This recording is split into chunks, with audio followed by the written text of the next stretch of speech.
back and bigger than ever. It's the unofficial 40 from Soonerscoop.com. Now, here's the entire Sooner Scoop crew. Carrie, Josh, Eddie, and Bob. All right, welcome back. It is another edition of the unofficial 40 podcast brought to you by Soonerscoop.com. And we welcome in the entire gang as we have a lot to talk about today. The Sooners announced that they will officially allow people to come into their facility. I guess we're not celebrating the start of the football season yet. We're just celebrating the start of the voluntary act of being able to practice football one of these days. And we now welcome in the entire crew, Eddie Radosevich, Bob Przbillo, and then Eddie, it's your now responsibility to welcome in the, your boss and the fourth member of the podcast, who is? That would be coming live from Houston, America, right next door to Linda's new shack, Josh McQuistion. What's the quiche? Which, can you just say quish? Quish. I can't say it. I just don't want to say it. I think he knows how to say it. This is. It's a bit he's doing. The Eddie method. It really isn't a bit, but that's just the way that I say it. I don't know. It's nothing that I think of before.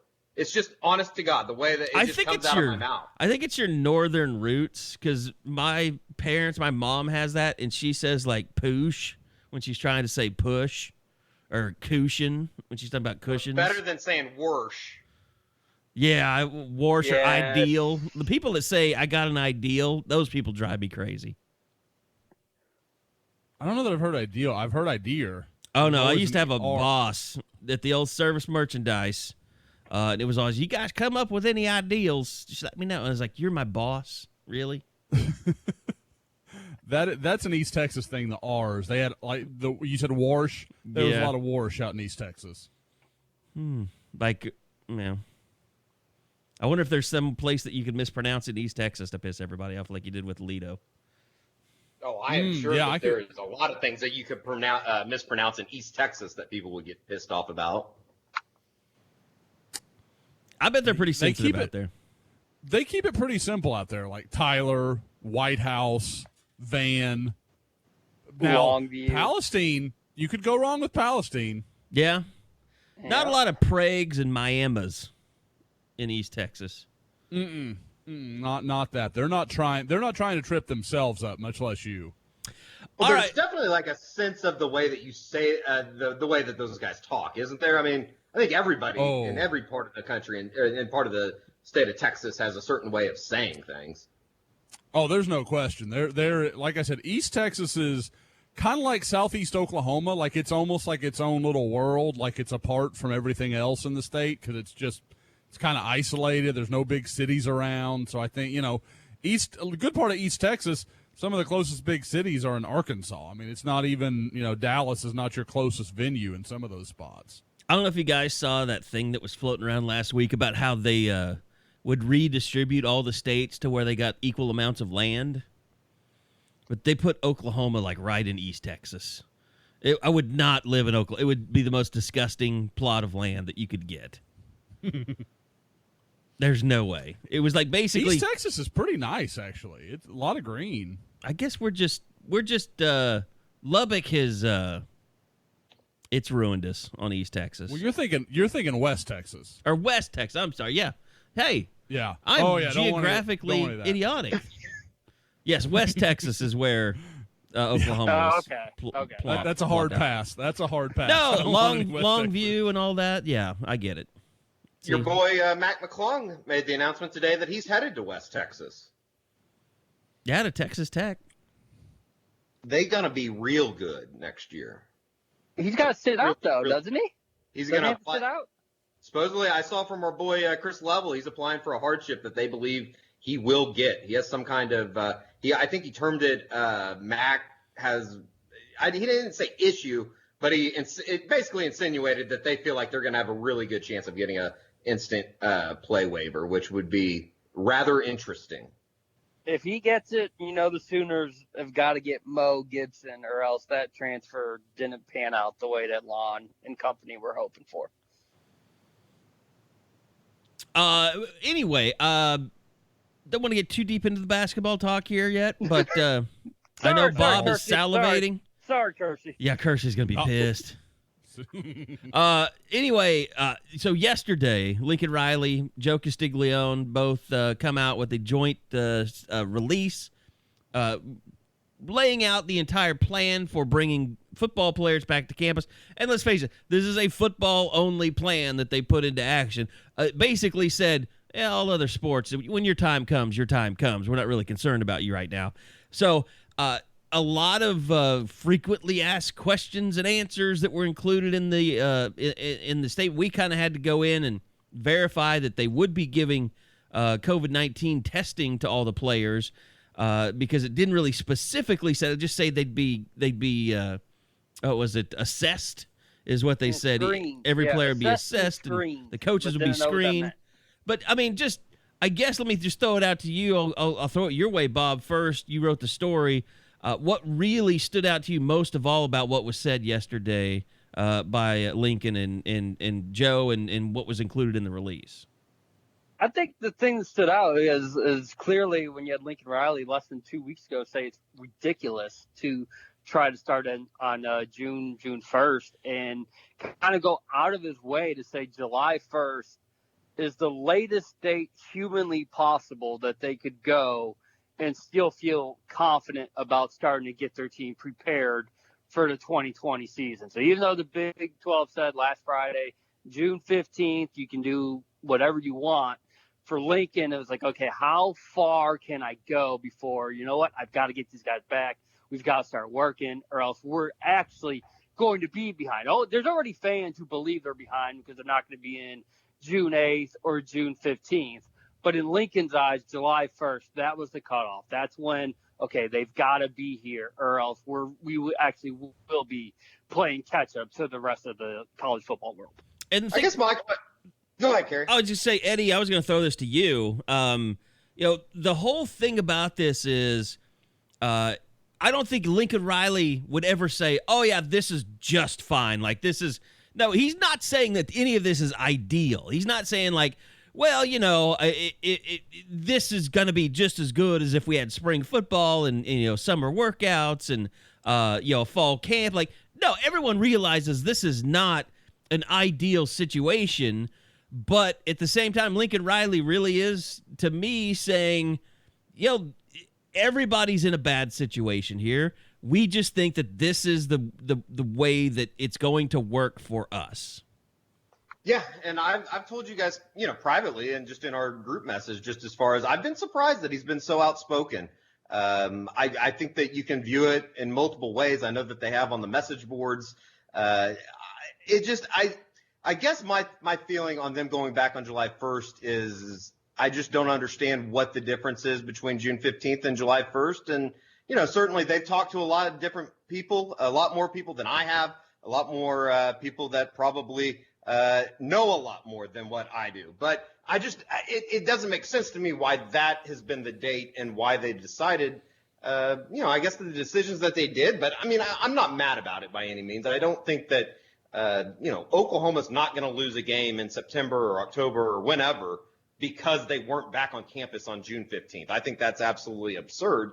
I guess I would just like a little bit more transparency on why they've made that decision, why other schools around the country, and more specifically in this region, why would it be okay for an Oklahoma State to go back to school? And I don't think they've made an announcement yet, but just for an example, why would it be more safe for them than it would be for the folks in Norman? And, I don't know if we'll ever get those answers. They certainly have a reasoning and a method to the madness. I don't know, maybe a little bit of a head scratcher on why they're, and I don't even want to say dragging their feet, because I certainly don't, you could say the opposite in this case, is that maybe they're being a little bit more too cautious on that side and erring on the side of caution rather than bringing guys back. So I don't really have I guess that's a long way of saying I don't really care either way, which way they get back. I think the good news is that they're getting back to campus, something that, maybe 2.5 months ago or 2 months ago, I don't know if I would have been able to say that on July 1st that they'd be back on campus. So I guess I'm trying to look at it through a positive light. Certainly not going to be badgering people to wear a mask or anything or not wear a mask. I don't care either way.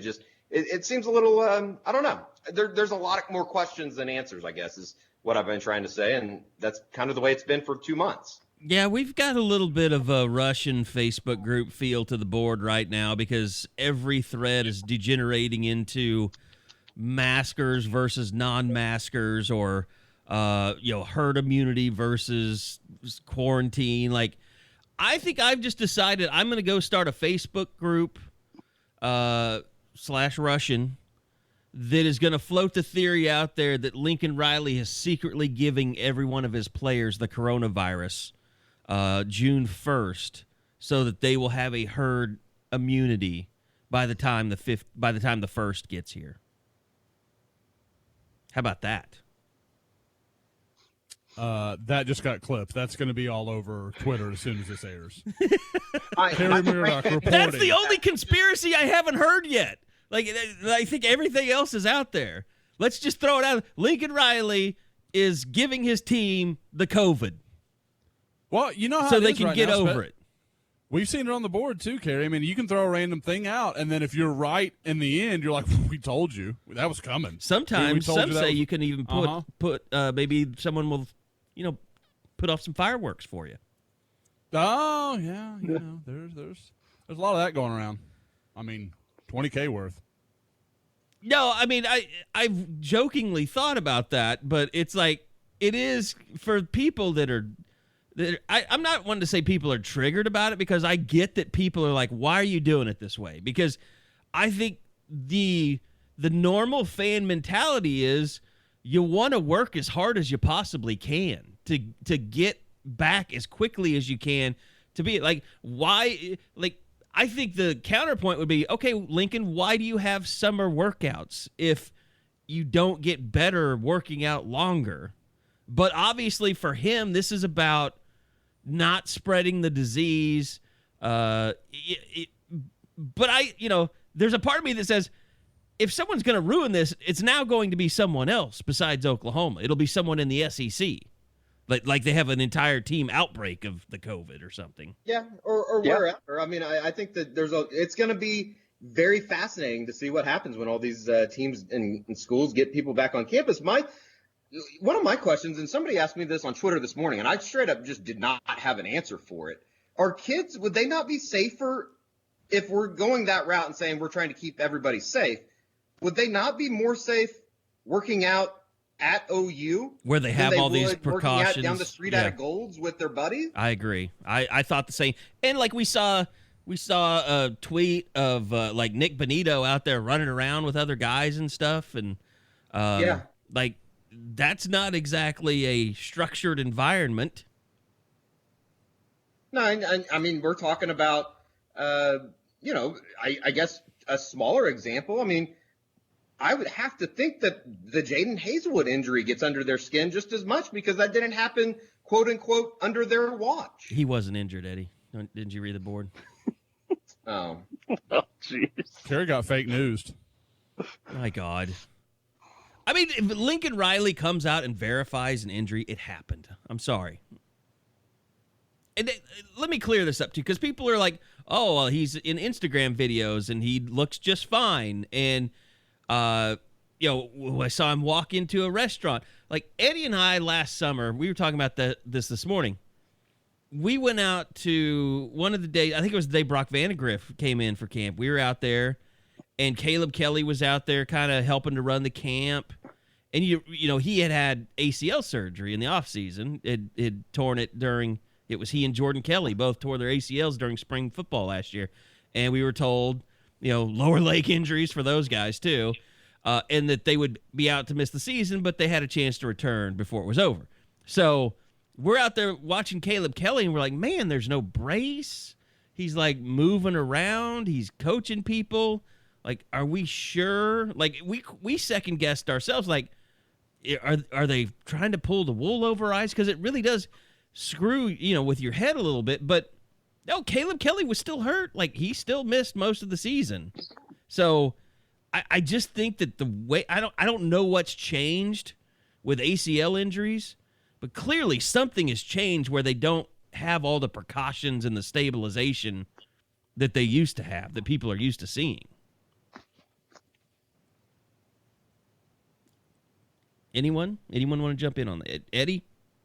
No, yeah, sorry, I absolutely agree. I got sidetracked. They have they've You're on scrubbed SpaceX. SpaceX launch. SpaceX. I'm sad. I finally get into the space bullshit you guys have been tagging me on, and then they don't even do the damn thing. So it's time to rethink life. No, I remember exactly what you were talking about, and I hadn't even remembered that until you brought that up this morning. Just as far as, I mean, it did. I remember exactly having that conversation. The whole thing's just weird. I mean, I guess circling back to just the idea of what OU's doing, I don't really have a problem with it. I think that if you do have a problem with it, you're looking for a reason to bitch and complain and push a political agenda. So I guess we can just leave it at that. I think it's just more that thing of people have gotten used to, and not trying to make it political, people want to believe what they want to believe. Like, they want to just read stuff. And I think we saw this in sports more than we see it in politics. Like, people want you to tell them or news that makes them feel good instead of telling them the truth. And Josh can agree. It's always kind of been that way, but now we see it like at an even greater scale, it seems.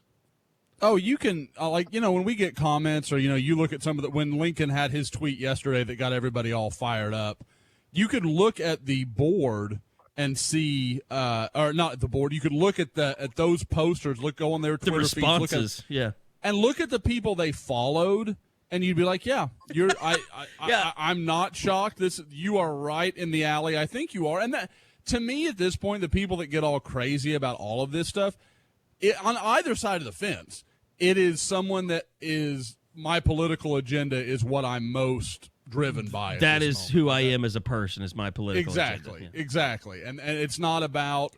And I saw it on both sides. Like, I saw crazy Trumpers and I saw crazy, liberals. Like, but yeah, you just go look at because I can't help myself. I'm like, wow, that dude looks completely insane.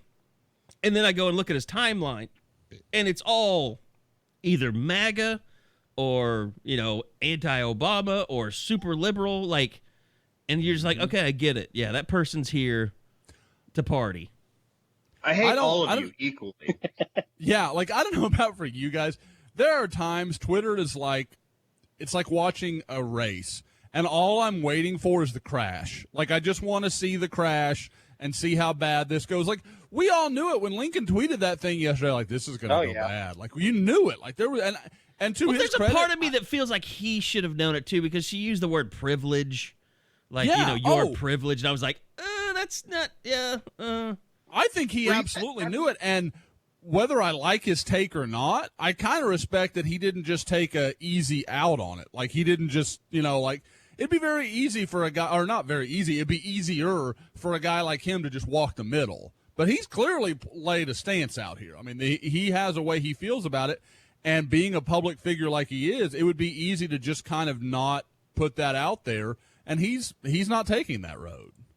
I was thinking about that this morning, actually, driving home, and I was thinking about, I've been surprised that he's been so outspoken, but in the same vein, I think that's kind of, he's practicing what he preaches as far as giving his players the platform to be able to voice their opinion and voice or kind of have their voices be heard. And I think you've seen that here over the last couple days from, a number of the players on their Twitter timelines with the current events going on right now. And I think that he does give them a little bit of a room. And I think that, that's why at the end of the day, he's a player's coach and they like him so much because of stuff like that. So I guess when I say that I've been surprised that he's been so outspoken, I really shouldn't be. But at the same time, I kind of sort of am, just with the, I guess the climate of what we are in right now and just the reality of what, I would say a majority of his fan base thinks. Has there been another head coach that's been as outspoken, or is it just because we cover OU? So it feels like Riley. Yeah, I don't know anyone that's been, as outspoken in favor of being cautious about this. Because, Yeah, you've seen the stuff with Coach O. It's been all over the place. I know that he did an interview on Fox News either yesterday or this morning talking about how we need football. But I haven't seen anybody to what I think Bobbian's insinuating as far as just being so outspoken about preaching patience and stuff like that. Sure. Yeah. I mean, with Saban with the mask on the mascot thing, is that in the same vein? Yeah, I mean, that was more of a public service, I think, for the state of Alabama, which I think that's also Nick Saban kind of knowing that, hey, this thing can't get too far out of control or we will lose football, and I will lose $11 million this year. Actually, he probably would never give that back. But, yeah, I don't know of any other coach out there that's been that in that way. I think most people just kind of kept quiet and, dealt with the questions about are they going to play football again more than anything. The only one that I can think of is Mike Gundy, and ever since his last kind of snafu, he just walked on it. And I would say that the majority of coaches probably feel like Mike Gundy does. I agree. And I will tell you this, I do know that, not everybody I know you staff feels the same way that their head coach does. Well, I'm sure that there's a lot of... Because they're football guys. I mean, football guys are not... They're not built for this. They're not built to sit around... football guys would be out at Lake of the Ozarks. They're not trying to I don't know wait about 15 that. days. Some of them would be. A lot of them would be. I don't know if I'd go out to Lake of the Ozarks if they were paying people. I'd probably be on the golf course. That's not my scene. The open air, open pool. Nobody wants to see my body in a pool. I know that. Nobody wanted to see most of those bodies in a pool. I don't remember looking going, boy, I wish I was there. That chick is hot. Not one time. Yeah, a lot of these videos from out there. A lot of these videos from places that you're like, oh, that's overcrowded. I keep looking around. I'm like, yeah, I'm not that tempted. That's not I'll go in spite of the crowd sort of situation. I don't want to be there with those people or in that crowd. So it's just confirming that I don't want to be a part of that. I have to go to my nephew's graduation in Frisco, and it's in the Toyota Stadium, whatever you call that. I don't know what do the footballers call their stadiums, Josh? Pitches or whatever. They're usually the grass or the field itself is usually called the pitch. But I'm slightly terrified of just doing that. I don't want to go. I'm getting to where I can start going to grocery stores again, where I'm fine with that. But I'm just not. I'm not going to go to a beach or a resort where it's just packed with people right now. Just not my thing. It's never really been my thing before that. So yeah, that's true. It is what it is. It's not like I'm missing out. Now, topless Jeep rallies in Galveston. It's all gravy, Put me baby. down. Hey, that was the one that I was like, nope, there's nobody there I want to see in a bathing suit. Not a soul. There really wasn't, yeah. Oh, those The were video your they people, show. Josh. Oh. Those were 100% not my people. Those are your Galveston people. How far is it from League City, Galveston? From where I'm at, I could get there in about 25, 30 minutes from my house. Those are your people. No, sir. Once you cross that bridge into Galveston, you're in a totally different environment. That's a beach town's beach town. That's Texas's Panama City Beach, basically. That's exactly right. When South Padre can look down its nose at you, that's not good. I was just getting ready to say that. If South Padre people look down on Galveston, I can't even imagine. Oh man. All right. So anyway, outside of that, I do think it's, the plan that they came together with. Obviously, it's comprehensive. I mean, using foggers and the single point of entry, which I think is good. But essentially, I know we put some stuff on the board about quarantine and stuff like that. I will say that's what I was hearing. I was hearing that those were, and I will say this. I did talk to somebody yesterday that knows everything that's been going on, has been privy to a lot of the conversations. There's been all kinds of stuff that they've worked through. Like, and I still believe as of the weekend they were talking about a 14-day quarantine period. I don't know if that, I don't believe that's still the case because they can just have the testing and then they'll know if people have it and then they'll have to wait to get the results. But I do think, they'll be able to do some of that stuff before the first gets here, just to be ready to go. Do you think that they would do that? And I think I saw that, I believe it was Arkansas that was doing this. Do you think they would do that for players? And I would have to kind of rack my brain real quick to figure out who it would be. But do you think they would do that and quarantine players that are coming from quote unquote hot zones around the country? I think it was Arkansas that I saw that was going, that's their plan of action. That would be interesting. We haven't had a chance to ask questions of either Lincoln or Joe C. And that's definitely a question that would need to be asked. It would alleviate a lot of kind of our questions just as far as the protocol that is in place, because, on the surface, it all sounds good, but there definitely are some question marks about, what the next plan of action would be in case, this happens. And I'm sure that OU, they've planned for that. I mean, that's kind of what they have done as far as, putting their plan in place. As much thought has gone into it, I would imagine that they would already have thought about the, different scenarios that could arise. Yeah, but Woody Washington, Tennessee's starting to grow a lot in cases. You got Jaden Davis from Fort Lauderdale, Florida, which, has been bad from the outset. Caleb Kelly, California. Yep. And I guess I don't even know who's on campus right now. I think that's what I was going to guys say. Around right now. It's like, remember last month? Yeah, who's been Lincoln here? Said yeah. A percentage of people stayed on campus and around Norman. You wonder how much that's grown in the last month. Have more people come back to Norman here in the last 2-3 weeks. But it's not guys like Bryson Washington, who are freshmen. It's guys that have been established that would have been around. So, that was the other thing that I kind of wondered about, just as far as and I guess this is kind of a stupid question, but did a guy like Andrew Rame? I'm sure that he just moved back to Broken Arrow. Is all his stuff still in Headington? Has he had to move back? I guess I don't know. I guess there's just so many question marks about how they're going to do this, and then even the groupings of guys as far as the way that they're going to work out with only 10 guys at a time. I'd asked Benny Wiley, but he blocked me, so I can't. I'm block free right now. I'm trying to remain. Bryan Carrington might block me, but that's a whole different thing. I won't care if he does. Was that about today or?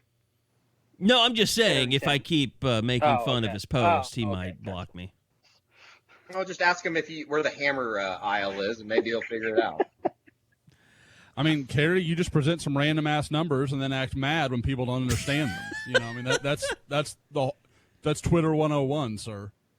Tell him the power shift is coming, or whatever the heck his phrase has been the last year. Look, Russell Westbrook became one of the biggest stars in the world from Oklahoma City for 11 years, so I don't really know that, being from Austin is worth so much more than being from Baton Rouge. Yeah, I don't know. I don't claim to know a whole lot about marketing right now, but I would say location is probably more than ever just less a factor. I'm not going to say obsolete, but I mean, It just doesn't seem like it would matter a whole lot. Well, I mean, let's face it. It's what we talked about before. If you're Baker Mayfield, or you're, especially if you're Kyler Murray, and you've been drafted. Think about Kyler Murray. He was drafted in the first round of baseball. He came back for another football season. You think that's not a marketing machine right there? He couldn't have. That's more than I think Trevor Lawrence. Now, Trevor Lawrence, he's going to be the number one pick in the draft. He's a great quarterback. But you could make an argument maybe Justin Fields carries as much marketing weight as Trevor Lawrence because of where he is. Being in Columbus versus, Clemson, South Carolina. Well, and the fun thing about it is to compare. We don't know what Sam Ehlinger's first-year contract is going to look like. I'm going to guess that he won't top $22 or $24 million, which is Oklahoma's last two quarterbacks to come out. So, I mean, that's great. 900,000 a year is awesome. I think I would prefer 24 million, but that's just me.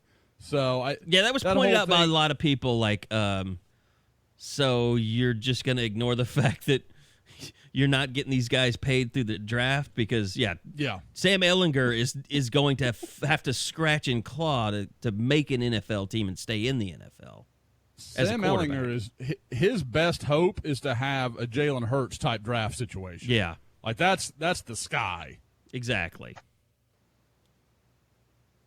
But I mean, look, there's so many variables that go into this thing. We don't know how it's going to work out. Like, it would be a great marketing campaign, but it won't matter because he'll be gone. And Sam Ehlinger, by the way, will be gone by the time this stuff takes effect, so he won't get to take advantage of any of it. But like, if you had like a Trevor Lawrence versus Justin Fields ad campaign, like the 1 and 2 that came out of high school and now they're trying to lead their teams and they played on the field last year, that'd be a great marketing campaign for some national brand. Like Magic and Bird from years ago. There you go. Yeah. Man, Carrie, I didn't even think about something like that and how that would be possible if you got two guys on two different teams representing the same company and basically promoting the same brand, if you will. Right. And they both benefit out of it. Fascinating. I haven't even thought about something like that. Because I think when you think of the name, image, likeness stuff, you're thinking still within each team, town, school. But that would be, I mean, can you imagine like a Oklahoma company getting, just for example, Spencer Sanders and Spencer Rattler, the two Spencers, to do something for them? Yeah. It'd just be weird. I would find that extremely fascinating. Just call me Gary Vaynerchuk. Yeah, you just need to go do a minute and a half video now on Instagram that makes you just leave saying, "What the did I just watch? Why did I watch this guy?" But I do feel kind of motivated now, so maybe I'll watch the next video. But no, that's just a typical Bryan Carrington thing. He's always, I will say this, he's a great marketer. People are always paying attention to what he's saying because usually it's dumb. And at least people saying, "What the did I just see?" Yeah, kind of like Gary Vaynerchuk. That's a good segue into the recruiting world. Yeah, Josh, where are all these damn commitments? Ooh. Yeah, I mean, they're coming, I guess. I don't this is the bullshit. I didn't even think about it till this minute when Carrie said this. I've become the eyeballs. So instead of people yelling at Lincoln Riley about eyeballs, they're yelling at me about the possibility that something's going to happen. Yeah, you kind of have. He's put the bullseye on me. Thanks a lot, Lincoln Riley. I really appreciate it. But no,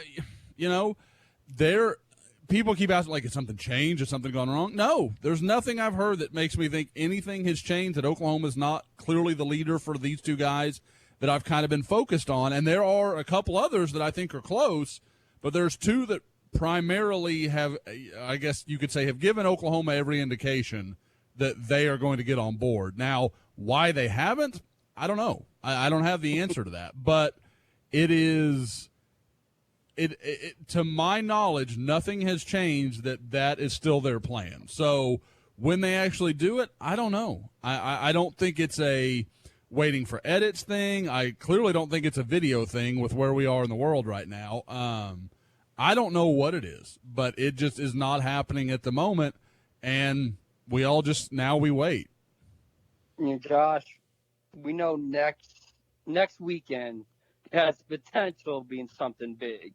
And I know we'll talk a lot more about it next week, but Isaiah Coe, June 5th, Christian Leary, June 6th, as we're a week and a half away. How confident are you feeling about where OU stands for both of them, or for just either one of them? Yeah, with sorry, there was somebody else. Wasn't there somebody else? Oh, you've also got Rocket Sanders on June 8th, the linebacker from Florida, Raheem, that everybody calls him Rocket. With Coe, I don't think he's a take for Oklahoma right now. And it's not that I've been told that definitely, but it's never been told to me that he definitely is. And usually this close, you know, you kind of have to know. Now, Oklahoma is remaining in contact with him. They're still recruiting him. Everything is active, but I just don't think they can take another JC guy after taking 2 last year. I think they know that the numbers just don't work right, and they need to get some high school talent in there on the inside. So I think unless something were to change and they didn't feel good about Kelvin Gilliam and Marcus Burris and some of these other interior types, I think maybe at that point you would see Isaiah Coe go from a maybe to a definite. But what's going to be interesting is can they come back later? Because I think right now if he picked, I think he'd like to pick Oklahoma, but I don't know if they can take him.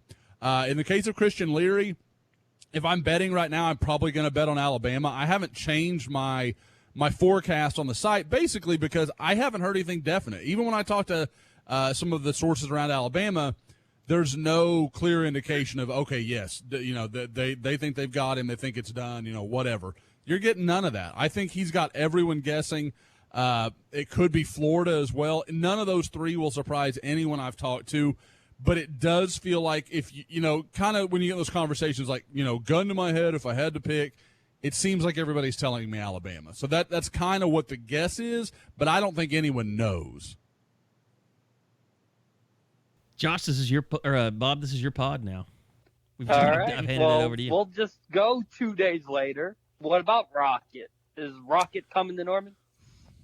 That's one that I do think Oklahoma's going to have to make a decision on. I don't know that he would pick Oklahoma, but I think it's possible.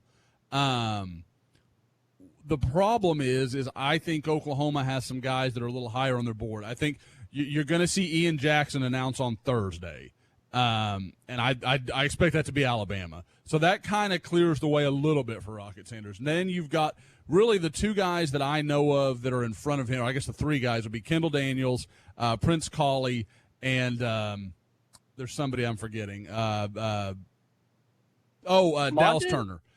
Munden, yes, Munden, absolutely. Yep. I just went blank. No, those 3 I think are a little bit in front of them. Now, Munden's almost certainly going to go to Georgia. I think when Barrett Carter, we talked about it a little bit last week, when Barrett Carter picked Clemson, that just put a lot of heat on Georgia. They need to land Smail Munden. So I think that one's going to be really tough for Oklahoma to pull off. Then you add in, like I said, with Prince Colley, that one's interesting. From what I understand, his virtual visit went really well, really made a good impression on him. I think kind of made Oklahoma more real for him as to where he just kind of knew them as a big program. He liked Brian Odom. I get the impression now that maybe it's a little more than that. So we'll kind of follow that for a little while. Kendall Daniels, I think Oklahoma leads. I feel a little better about that as of late than I have in a while. I definitely think Clemson is a threat, but I just get the impression that being close to his family, you know, his parents, everything, I think that's going to matter. So I think Oklahoma's in good shape with Kendall Daniels. So it's kind of a question of, does Oklahoma want to go ahead and make the call on Rocket Sanders or probably wait it out and see what happens with Prince Colley? I don't know which way that's going to go, but I do think with a kid like Sanders, say he picks, you know, a lesser program, maybe an Ole Miss that just offered him today or something like that. If he went in that direction, you would think Oklahoma could stay in contact and then at a later date say, okay, man, we now have a spot for you. We want you to come for an official visit. We want you to come check it out, and maybe still be able to pick up where they left off. But a guy like Colley with some of the big-time offers he's got, I don't know that you could do that in reverse. And then, Josh, this is my last one. I'm going to have trouble trying to phrase this, though. Okay, so we know Caleb Williams has been crazy in terms of trying to recruit for OU, even though he's not committed. You wrote about it in Woke today, almost at the same time I was talking to Eddie and Todd about it on the Franchise Morning Show, that we've just never seen anything like this. You just got beeped out. but if Caleb is going through every single target, is there a chance, or I guess could he be talking out of turn a couple times, talking to kids that maybe are higher on OU than the coaching staff is, if you get what I'm trying to say? It's if he trying to recruit too many kids to where sometimes it might backfire.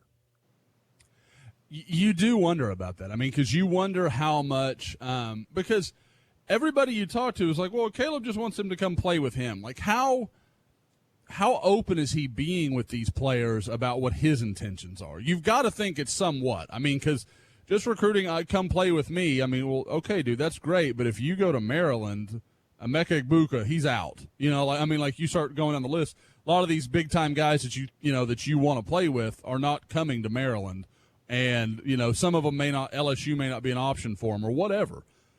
So you kind of have to think about that, but also. My other issue is if he is being that forthright, how aware of and how much is he thinking about Oklahoma's numbers?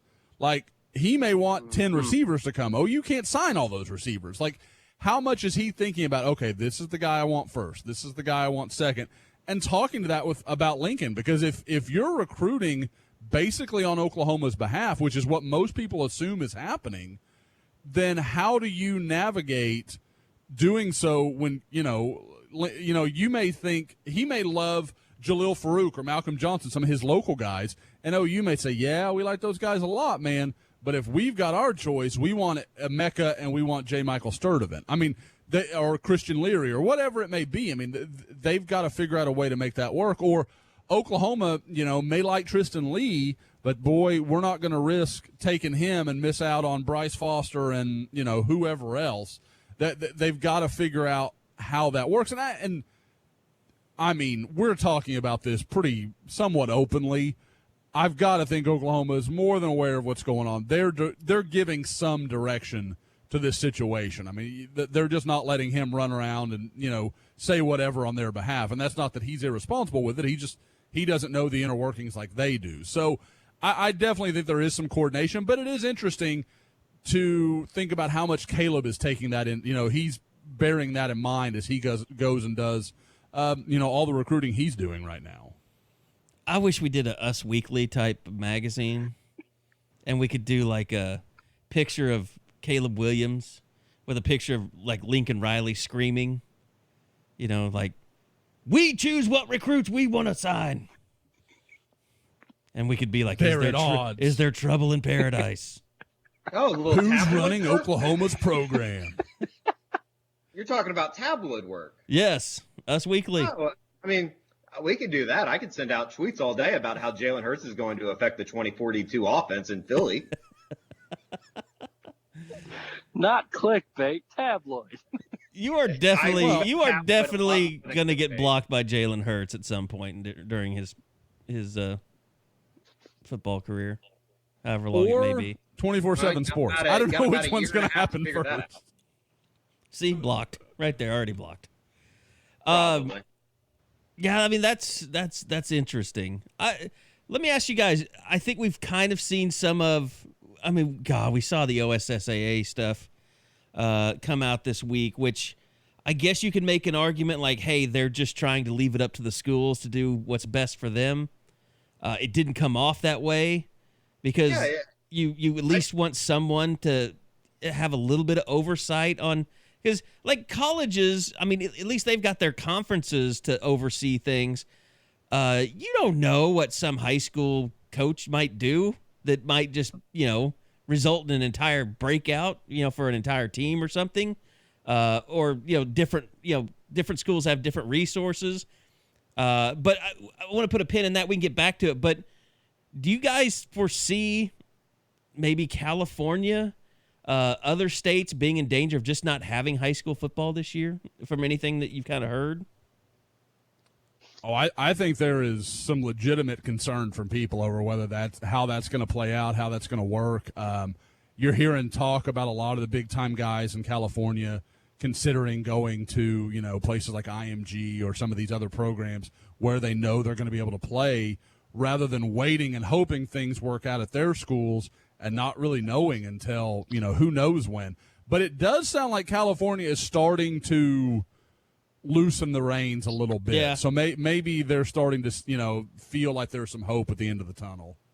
Not to deflect the commentary too far from the high school stuff, but like I'm more hopeful than I think I have been, and I feel like it's been a steady progression each week. But I'm kind of operating under the circumstances under the idea that there's going to be fans in the stands, which a month and a half ago, I would have absolutely laughed in your face at that idea.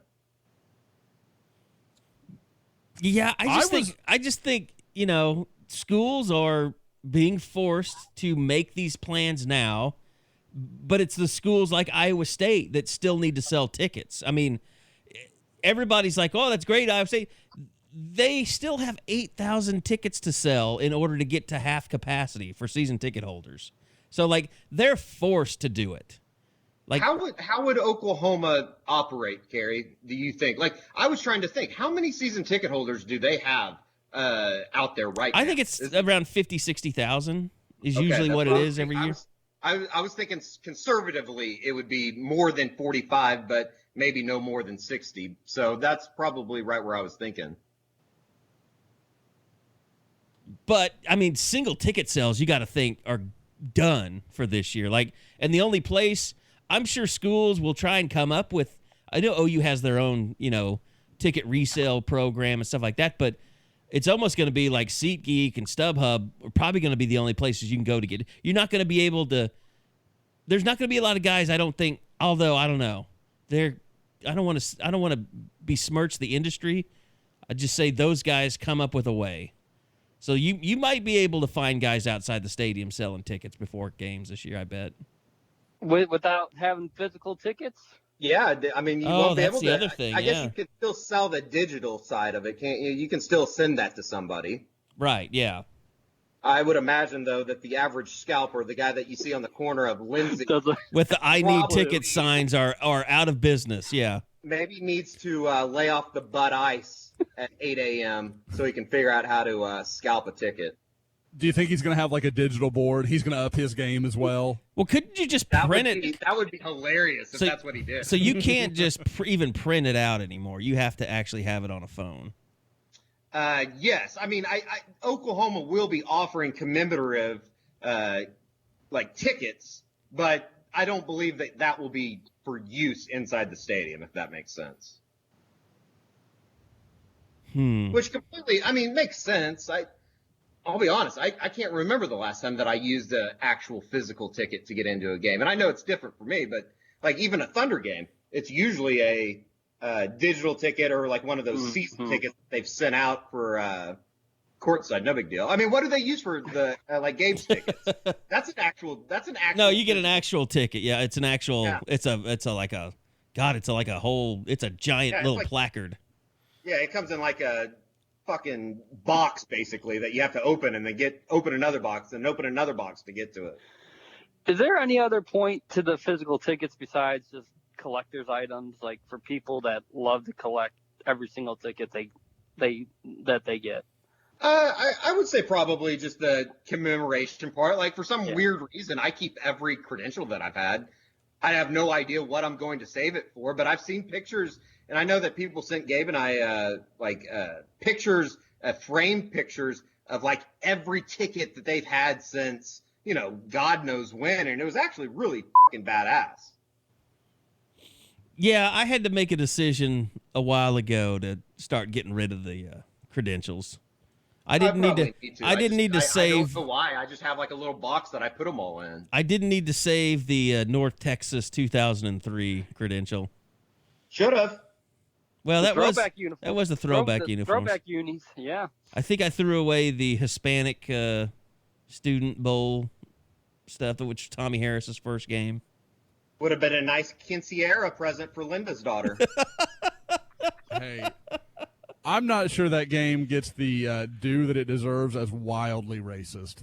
That game was like, that was a different era. No, students were wearing sombreros. I mean, my God, it was so racially insensitive.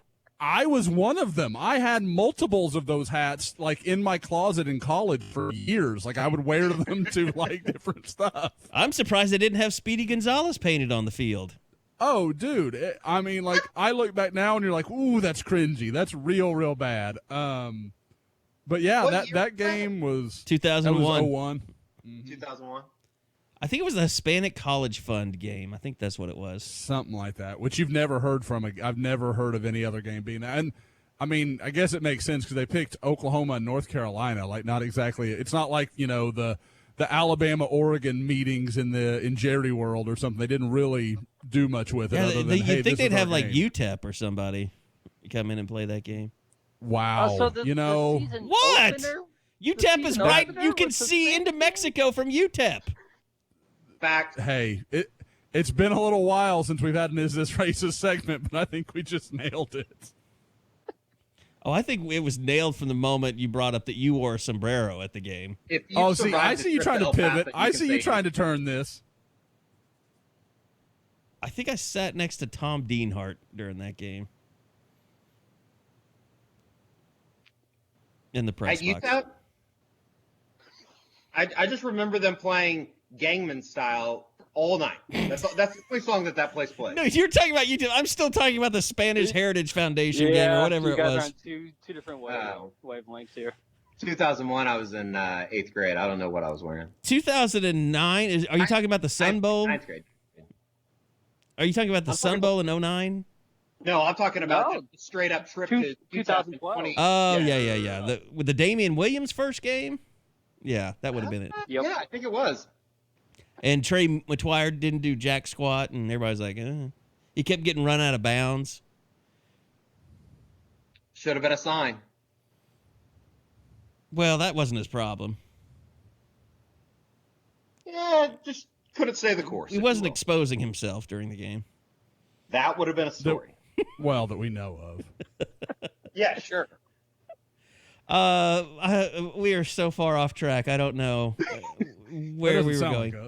No, we were talking about high schools not, what states are most likely not to play. I mean, and look, everybody recruits so far forward. OU's already identified everybody, but it's good. I mean, like, I think about this all the time, like just how much I would have hated being a senior this year and not having my senior year of baseball and things like that. There's going to be a lot of kids. I mean, the preferred walk-on stuff is really going to take a hit this year. If you don't have, states playing a lot of football, not at OU, but just everywhere around the country. Yeah, and I think, and you say that it sucks for those kids, and it does for sure. There's no doubt about that. Going through your final semester of your senior year is fucking awesome. There's no other way to say it. It's awesome. But they are going to get football season when they go to college and not have to hang out around after Thanksgiving break, and that's pretty badass.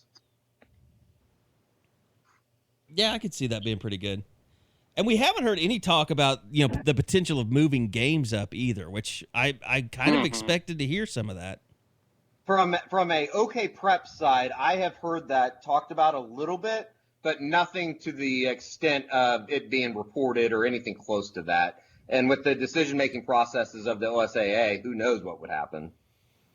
Okay, so I guess we could hit on that real quick, just because I know you guys were following it. Everybody was kind of shocked. There was pushback. There was this and that. I mean, what is the overall general feeling on that from, I don't know, Josh or Eddie or Bob, just high school coaches or people that you've talked to about it? Is it just a massive failure across the board? I would say...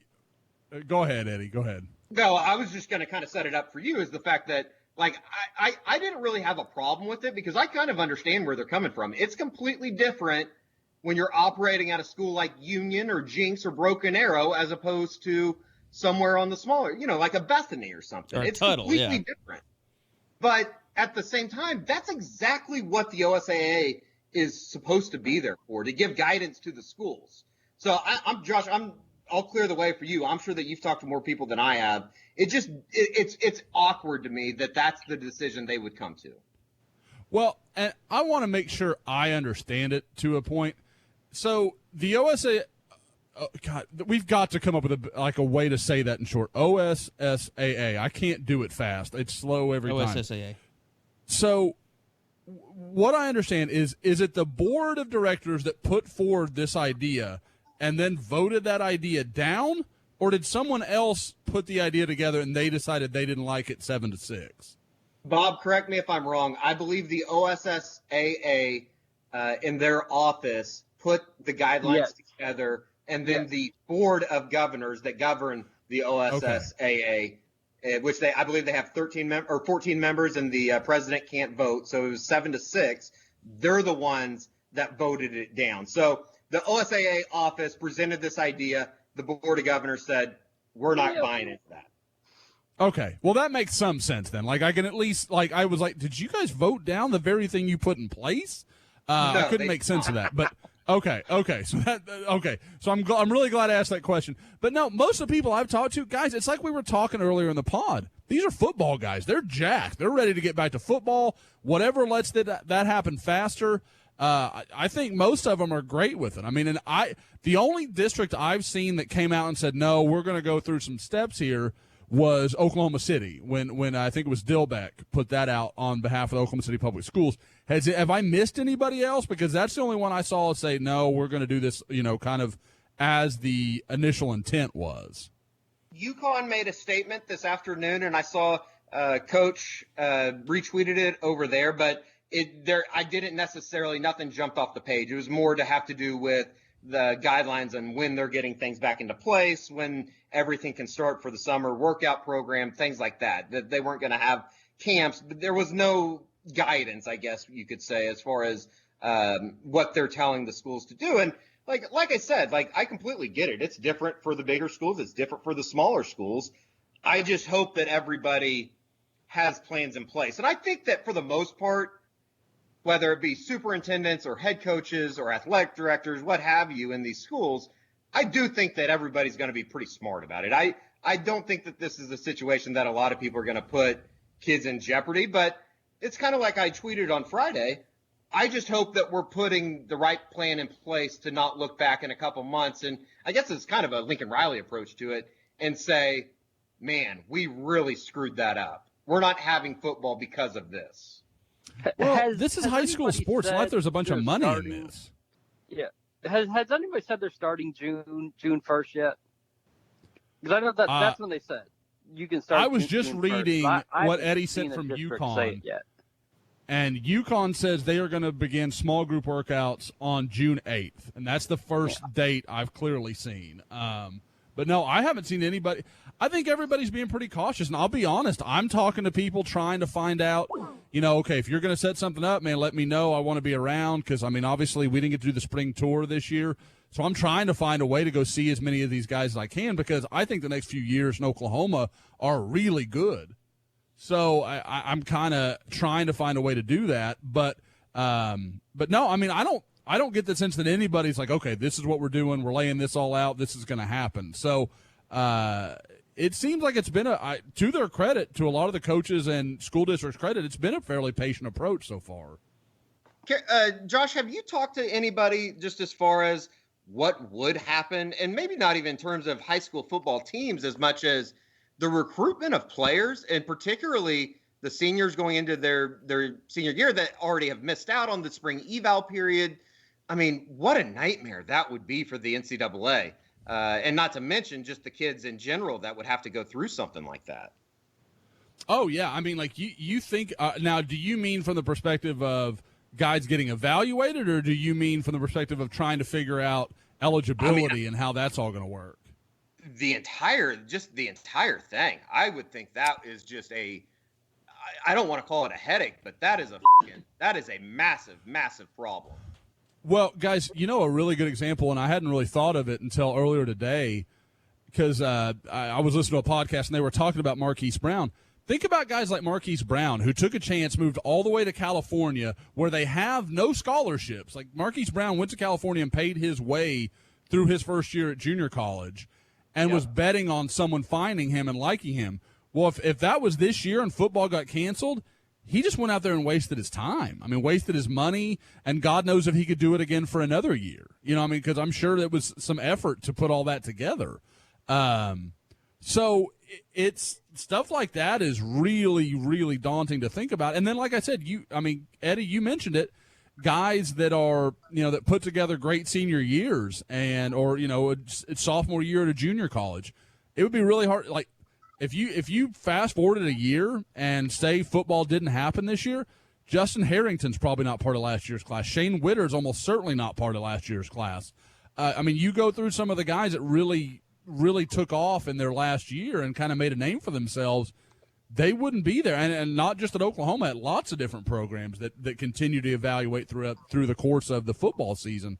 So this could have huge ramifications if they can't find a way to get the football, season off the ground. And not just about football, about guys that are, dreaming of playing for a college or, hoping to get a scholarship. I mean, so they can go to school, all that stuff. I mean, I know that sounds all kind of rosy and aggrandizing. We joke about student athletes and stuff, but there are a lot of these guys, this is their best chance to go to college. And, if those things fall apart at the wrong time, it could leave a lot of opportunities on the table. What about this? Could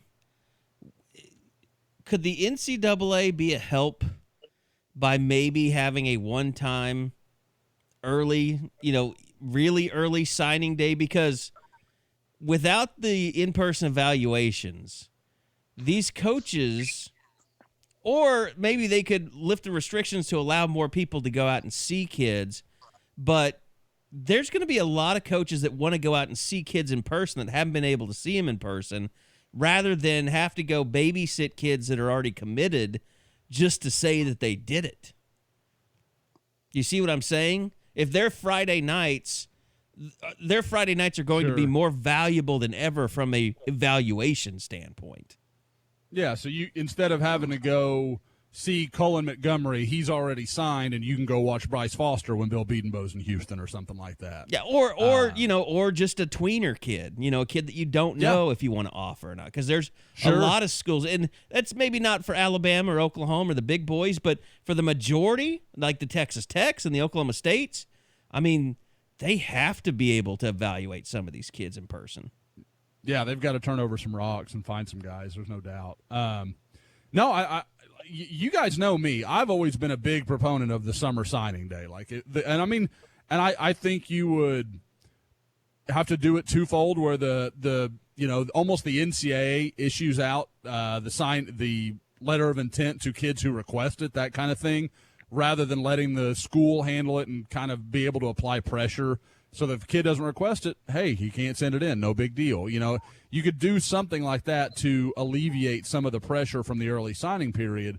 But because there's a lot of these kids, man, they know what they want to do. I mean, does anybody think Ethan Downs is living in any doubt about his college decision? That kid knows where he wants to go. Cody Jackson, he committed over a year ago now. And in spite of everybody kind of thinking he'd waver or be shaky, that dude's been OU's number one cheerleader the whole time. Would schools push back on that, Josh, just as far as, and I certainly don't think Oklahoma would be in this case, but would a school say, and I guess it would have to be one of those decisions that a school has to make, in that it's like, yeah, we want you to sign, summer goes great, then you have a bust of a senior season, and, there's some schools out there that would go back and they're going to tell you to gray shirt, or basically, we don't want you to be a part of this class. What happens if that kid is already signed? Well, where that gets interesting, and you bring up a good point that's kind of a hole in what I was proposing there, you'd almost have to make it like a double blind. Like, okay, School says, yeah, we want you to send a signing NLI to Mario Williams. And Mario Williams says, yeah, I want it. Okay, we'll sign. But OU says, we don't want to send one to this other guy in the class, and the other guy wants it. Well, does that create some drama? Sure, it does, but it also allows the kid to know where he is. Everybody kind of knows. And that's never a bad thing. You guys know me. I'm huge. I think that would help a lot, wouldn't it? Yep. I think that you guys know. I think this is really hard for these kids. They're young guys. They're super impressionable, and they believe they're the greatest thing ever, because in their towns they are. They're the best player ever. It's hard for them to know where they stack in the world of the entire country of college football. So I think anything that makes it more transparent for the players, I'm all the way for it. Now, what you're talking about, I'm sure there are some coaches that would absolutely disagree with me on that, and I get it, because it's not in their best interest. But at the same time, does it maybe burn OU with the guy that they make that choice on? Sure, maybe it does. But what about the guy that, I don't know, that Alabama really is kind of lukewarm on, that OU loves, and Alabama says, we don't know. We don't know if he's going to be a take for us come December, and they pull back.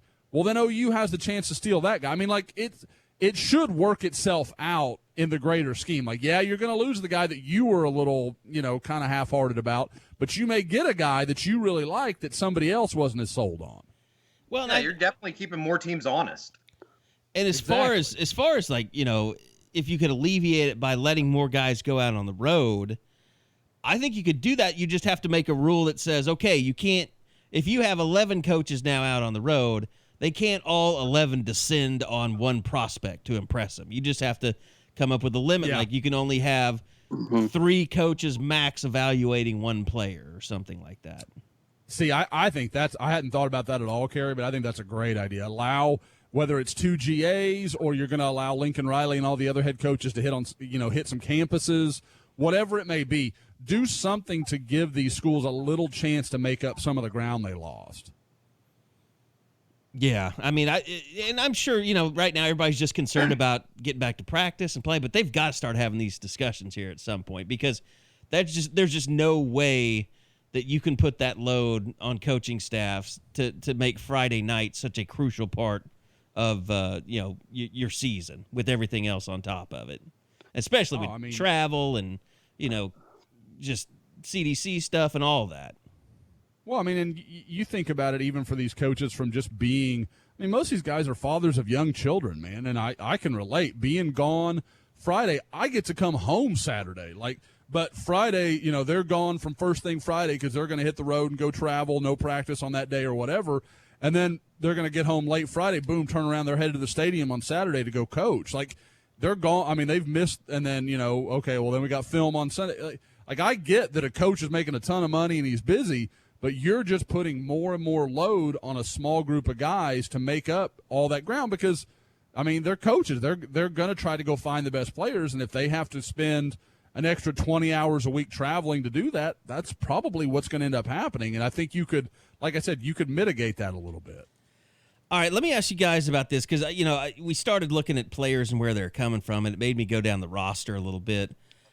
Because with the compressed timing, getting ready for the season, and I'll give my old nemesis / buddy Sooner 55 a shout out here because he was one of the first guys that brought it up on the board. That he felt like this was going to be bad for offensive linemen because those guys are big. If they want a chance to get in shape, this is going to be difficult for them, and I do believe all that's true. I think we saw where Bray Walker, there were a lot of Instagrams that Benny Wiley put out for a while that Eddie can't see now. But he hasn't done it lately. I'm not blocked on Instagram. Oh, not only, okay. But you could tell he was spending extra time with Bray Walker, doing conditioning, doing, stadium steps, all that stuff. And then you wonder about guys like Stacey Wilkins because he is such a, if they are going to be really good on the offensive line, I think he has to be your left tackle. I know they'll plan on just continuing to move forward with what they've got, but he could make them a better offensive line if he steps up. But, without having spring, without, having a full summer workout season, there's just a lot of guys I go down the list. I don't know if you guys have anybody. Trey Norwood's a guy that I think, is a real concern because he's been rehabbing and he could use more time to kind of get back to his old self. But I don't know, are there other guys that stand out to you that you're like, I kind of worried that this is going to hurt him? The one that jumps out to me, and just because this came up in a conversation earlier this morning, is Stacey Wilkins. You talk about a guy with a ton of talent, had a chance to maybe take that left tackle job, but he's also incredibly raw, hasn't played a lot of he knows nothing about this level. He played some small school ball in Arkansas, or not small school, but just relatively speaking, he hasn't faced a lot of elite talent. So for Stacey to come out and be ready when he didn't get all the reps he would have gotten in spring practice, miss a lot of summer workouts where you guys know he was lean, he needed to bulk up, get bigger, stronger, all those things. He's missing out on a lot of the key points that I think he needed to be able to take that job. I think you're looking at anyone who switched position. Now you don't know if it was worth it. Robert Barnes comes to mind for me. Have we already thrown in the towel on Barnes or not? With the spring and his move to linebacker, you could have had a better feel of whether or not that was something that worth pursuing, or in the summer you were going to switch him back. And now you just don't have a clue what you were going to do with some of those guys that you were planning on maybe moving. Josh, did you say Stacey Wilkins? Yeah. That was the guy that stood out to me. That's what I thought. That's probably number one because, and it was something I saw on Twitter today. Oklahoma, they returned basically everybody from that offensive line. It's about filling that left tackle spot and what they're going to do there. So I think a lot of what Oklahoma's success is predicated obviously on what Spencer Rattler can do as he steps into the offense, but he's going to have some guys that can protect him up front, or we think is going to be able to protect him up front. It's just going to be a matter of, can they develop Stacey Wilkins? And if they don't, they're in a lot of trouble. Well, I think Eric Swinson healthy will be better, but and he did okay in the Big 12, but I mean he was exposed against LSU. I mean there's no doubt about it. But yeah, I mean, and I just some other guys. I mean, you think about, here's one. I mean, you're not worried about health or physicality, but like Perrion Winfrey, like how much will this hurt him being able to be a not that he can't be a starter, but to be an effective starter from game one. Well, in the back of your mind, doesn't it kind of ring true to that because he's a JUCO, maybe you're a little bit more worried about him and Ellison as opposed to somebody like, I guess we'll just insert Ronnie Perkins into that mix. Like, it's only natural to think that. Yeah, I think you look at that entire kind of nose tackle situation. We got Jordan Kelly coming off a big injury. You got Perrion Winfrey. You got Josh Ellison. I mean, the three that you think are probably most primed to take that spot all have huge questions and all really needed the spring and summer and, are going to get summer in some limited capacity. So, I mean, to me, that's one of the real questions on a defense that actually returns quite a bit of talent kind of around those guys. The other one I would bring up is David Agwebu. We've heard a lot of talk about him maybe moving, getting some time inside. I think we all agree that he's an extremely talented guy, could be one of those kind of game-changing type players that Oklahoma's defense has lacked at large portions of the last few years. So does he do they keep him there, or do they move him back to outside where they know he can play and they've seen him make a difference? Well, I think another couple of guys like Jaden Davis. I mean, he flashed early in the year and then he struggled the second half of the year. Like he really could have used a spring to mature. I think same thing for Woody Washington. Those are guys who are not going to be as far along as they could be, who could be starters. I mean, and then Marcus Major being a guy that is coming back from injury. He's the injury guy that you worry about, like the rehab guy. Like, did it all go right? Is he going to come back 100%, or is he going to have to spend some extra time at the beginning of the season kind of working that, shoulder back into shape and things like that? Throw Joe Michael Terry into the mix. Yeah, him too. Mm-hmm. We brought up Caleb Kelly in a different segment earlier, but Caleb Kelly figuring out his whole role and how much that would have meant to have. Because, I mean, if Kelly comes along, then okay, whatever else, we're solid at linebacker. We've got Caleb Kelly. We've got Deshaun White. They're two good players. We don't know if they're going to be superstars, but they're good, solid players. We know what we have there, and we can develop kind of around them. Now, you don't know what you have. I mean, you've got. I mean, we talked about Jaden Davis flashing. Bryan Asamoah.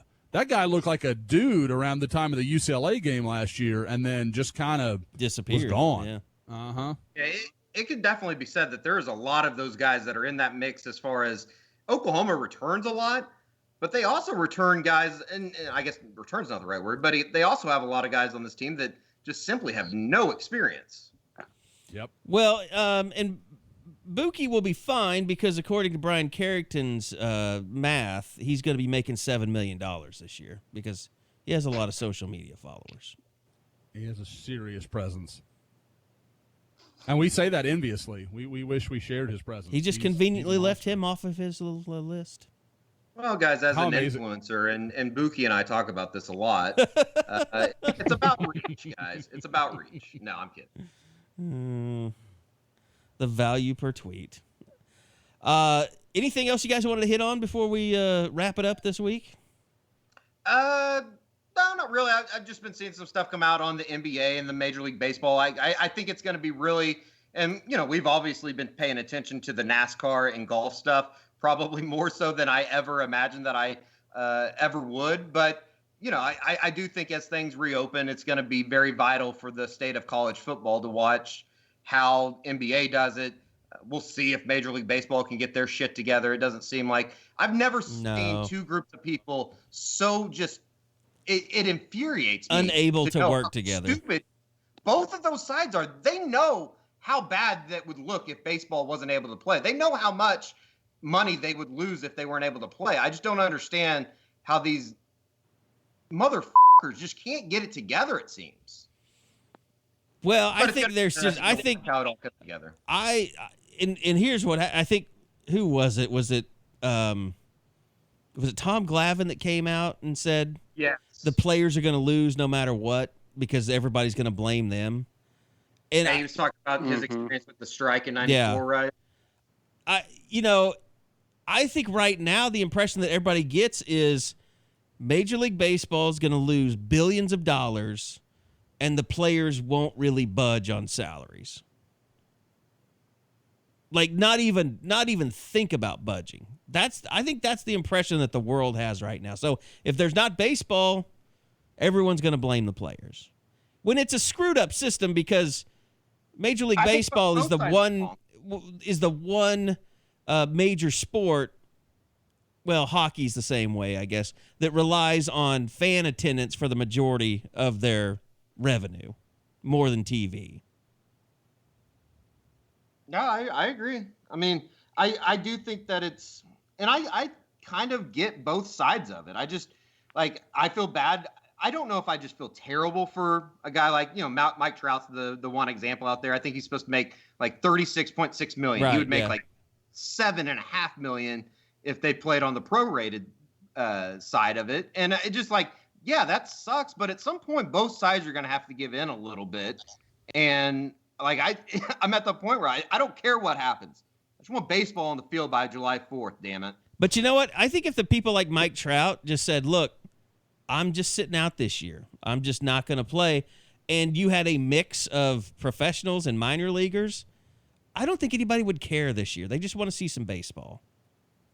I would agree with you to an extent. But, the owners played this out perfectly because the guys like Mike Trout and the big money guys that are going to take the biggest hit look like the bad guys if they don't play. Yeah, but what I'm saying is you could play without them. But my whole thing with that is, I certainly get that there is room for negotiation, but at some point, 7.5 is a hell of a lot better than none. By the way, can you imagine? Can you imagine the season Bryce Harper would have if all the big pitchers decided, all the high paid pitchers decided just to sit out this year? Still want to strike out a ton and hit some home runs. Yeah, there would this be is not a Bryce Harper love podcast, Kerry. I won't stand for No. it. There would just, it's just. Why do you hate Westmore, Josh? Yeah, nice. I'd go cover that back in the day. Oh God. You wrote that article? Okay, Bob? Preps. Well, I had to go watch one of those summer league games when he was at Westmore. I remember there was a story in the Oklahoma, and I didn't realize that was you. It wasn't me, but I had to do because we basically just somebody else followed him. What you're saying? It was David Ubben, I'm pretty sure, because I think he was an intern at the time. Oh, So you went and did all the work, and David got the credit. Damn it. who would have known that's where the curse would begin? Now, did Doug's lose his first game? I think he's still undefeated at Tennessee. Yep. He's still He undefeated. beat Georgia. He beat Georgia. He tried real hard last to lose to Georgia from what I could follow, but I wasn't watching it.